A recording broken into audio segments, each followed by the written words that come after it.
हर हर महादेव भक्तजनों, आज हम श्रवण करने जा रहे हैं पीपल देवता की कथा। जो लोग पीपल की पूजा करते हैं उन्हें यह कथा अवश्य सुननी चाहिए। पीपल की पूजा करने से और कथा करने से शनि देव भगवान खुश होते हैं।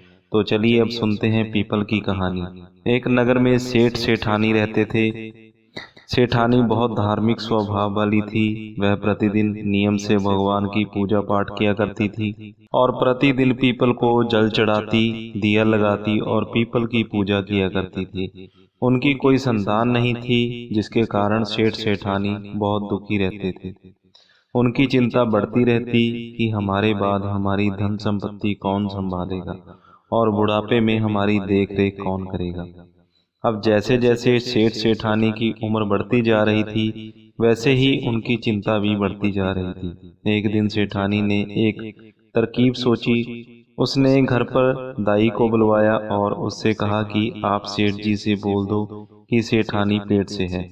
आप पिता बनने वाले हो और सबको गांव में यह बात बोल दो। यह बोलने के लिए सेठानी ने दाई को खूब धन दिया। दाई ने ऐसा ही किया। उसने सेठ जी से और सब गांव वालों से बोल दिया कि सेठानी जी पेट से है। 6 महीने निकल गए। 7वां महीना लगते ही सेठानी ने गोद भराई का कार्यक्रम रख लिया। सेठ ने पूरे गांव को इस कार्यक्रम में बुलवाया।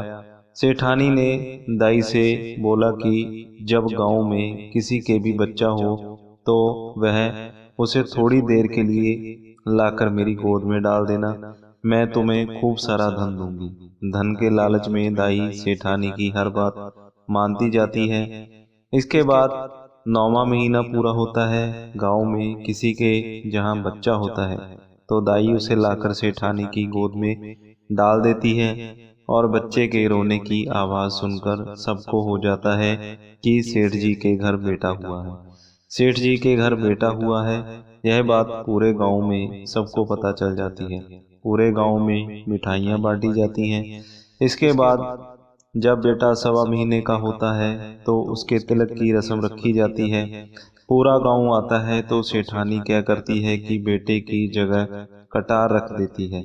जब सब पूछते हैं कि कुमार कहाँ है तो सेठानी बोलती है कि उसे नजर लग जाएगी। इसकी यह रस्म कटार से ही होगी। इसके बाद 4 से 5 साल बीत जाते हैं। सेठानी बोलती है कि मुझे मेरे बेटे को पढ़ने के लिए काशी भेजना है।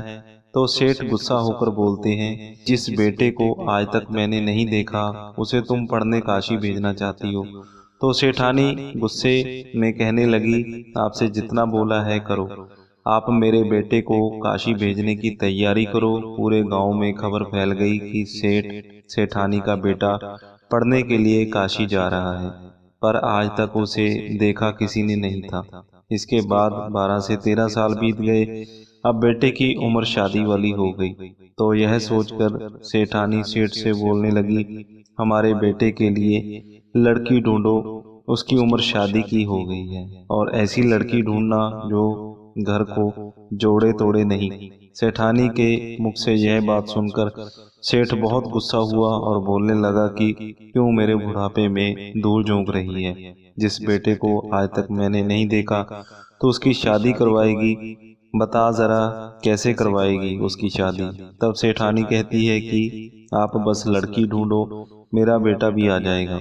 सेठानी की जिद के आगे विवश होकर सेठ जी लड़की ढूंढने निकल जाते हैं। वह चलते चलते गांव में पहुंचते हैं। वहां कुछ लड़कियां खेल रही थी। शाम होने को आई तो सब लड़कियां अपने अपने घर जाने लगी। सभी ने अपना अपना घर तोड़ दिया, लेकिन एक लड़की ने अपना घर नहीं तोड़ा। उसने कहा कि यह मेरा घर है, मैंने इसे प्रेम से बनाया है, मैं इसे नहीं तोड़ूंगी। सेठ जी को वह लड़की सुशील और समझदार लगी। जब वह घर जाने लगी तो उससे सेठ जी भी उसके पीछे पीछे उसके घर चले गए। सेठ जी ने उसके पिता से बात की और अपने बारे में बताया। लड़की के पिता ने सोचा कि इतना बड़ा सेठ मेरी लड़की का रिश्ता मांग रहा है, मेरी बेटी सुख से और खुश रहेगी। लड़की के पिता ने रिश्ता कर दिया और शादी तय की गई। शादी की रस्में शुरू होती हैं। सगाई का दिन आ जाता है। तब सभी लड़के के बारे में पूछते हैं कि लड़का कहाँ है, लेकिन सेठानी बोलती है कि लड़का अभी काशी में है, उसे आने में समय लगेगा, इसलिए आप कटार से सगाई की रस्म पूरी करो। इसी तरह शादी का दिन आ जाता है। सभी लड़के के बारे में पूछते हैं, लेकिन सेठानी फिर बहाना बनाती है कि बेटे को काशी में काम पड़ गया, आप कटार से फेरे करवा दो। शादी का दिन था, सभी सगे संबंधी आए थे, इसीलिए मजबूरी में लड़की के पिता ने सेठानी की बात मानकर अपनी बेटी की शादी कटार से कर दी। अब नई बहू ससुराल आ जाती है। कुछ दिन बीत जाते हैं। सेठानी के आस पड़ोस वाले सोचते हैं कि इसके बेटे को आज तक नहीं देखा, लेकिन यह बहू ले आई। एक दिन पड़ोसन बहू को आवाज लगाते हुए बोलती है कि हे खांड्या की बहू। यह सुनकर बहू चिढ़ जाती है और बोलती है कि आप मुझे खांड्या की बहू कहकर क्यों बुला रही हैं? आप मुझे मेरे पति का नाम लेकर बुलाओ। इस पर पड़ोसन बोली कि हमने तेरे पति को आज तक नहीं देखा, तुमने देखा है क्या कभी? तो बहू बोली, मैंने भी नहीं देखा। यह सुनकर बहू सास के पास जाती है और बोलती है कि माँ, मेरा पति कहाँ है और वो कब आएंगे? तब सासू बहू को समझाते हुए बोलती है कि तेरा पति काशी गया है पढ़ने, अभी उसकी शिक्षा पूरी नहीं हुई। जैसे ही उसकी पढ़ाई पूरी होगी वह तेरे पास आ जाएगा। सास ने बहू से बोला कि तुम ऐसे ही किसी पड़ोसन की बात मत सुना करो, यह तो कुछ भी बोलते रहते हैं। सेठानी का घर बहुत बड़ा था, उसके 7 कोठे थे, जिनकी चाबी हमेशा सेठानी के पास रहती थी। अब सेठानी तो हर रोज भजन कीर्तन करने मंदिर जाती थी, इसीलिए पीछे से बहू का मन लगा रहे तो उसने चाबियां बहू को देकर बोला कि तुम यह चाबियां लो और सभी कोठे देख लो, लेकिन 7वां कोठा कभी मत खोलना। सास की बात सुनकर बहू ने चाबियां ली और कोठे देखने लगी। सास मंदिर चली गई। बहू ने पहला कोठा खोला। उस कमरे में खूब सारे नए नए रेशम के कपड़े थे। बहू कपड़े देखकर खुश हो गई। बहू हर रोज नए नए कपड़े पहनती और अपने आप को देखती। इस तरह काफी समय निकल गया। इसके बाद बहू ने दूसरा कमरा खोला। दूसरे कमरे में खूब सारे गहने थे। बहू नए नए गहने पहनती और खुश होती। इसके बाद बहू तीसरा कमरा खोलती है। उसमें मिठाइयाँ, बहुत अच्छे पकवान थे। बहू हर रोज मिठाइयाँ खाती, कपड़े पहनती, गहने पहनती। इसी तरह समय निकलता गया। बहू ने 6 कमरे खोल लिए थे। अब 7वां कमरा था।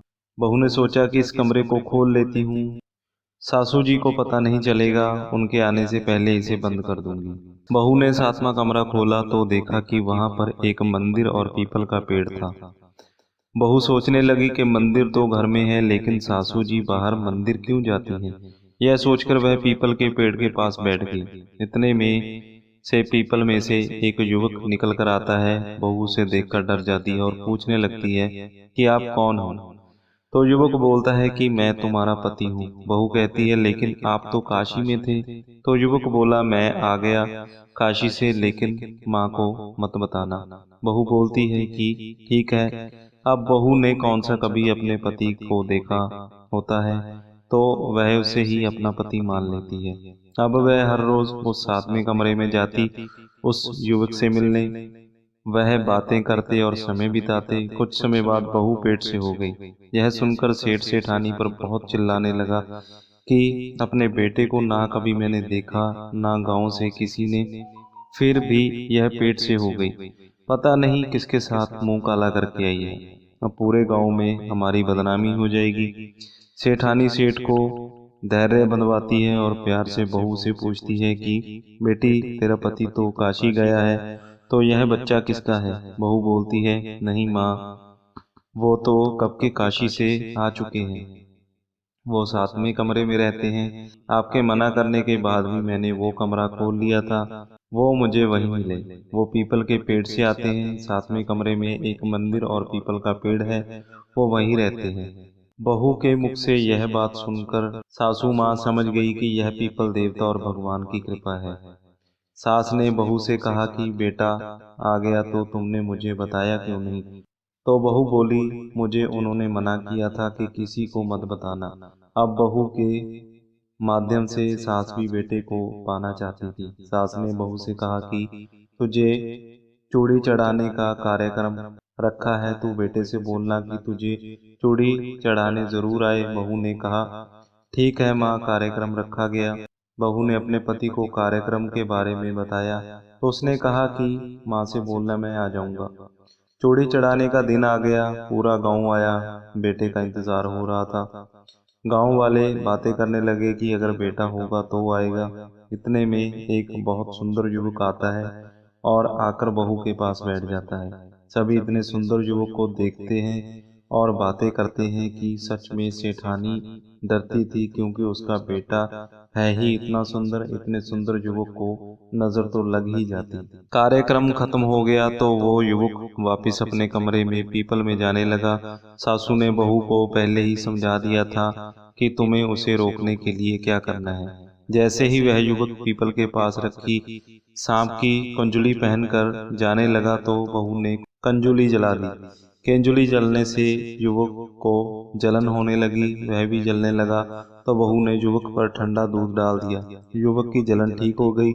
अब वह पीपल के अंदर वापस नहीं जा सकता था। इस तरह माँ के विश्वास से उसको पीपल देवता ने एक बेटा दे दिया और उसकी भक्ति, श्रद्धा और विश्वास की लाज रखी।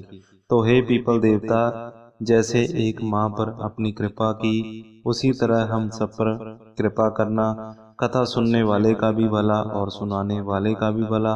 तो बोलो जय पीपल देवता की। तो भक्तजनों, ये थी आज की वीडियो। अगर आपको ये वीडियो अच्छी लगी हो तो इसे लाइक और शेयर जरूर कीजिएगा। और इसी तरह की वीडियोस हर रोज देखने के लिए हमारे चैनल को अभी सब्सक्राइब कर लीजिए और साथ में दिए गए बेल आइकन को दबाना ना भूलिएगा।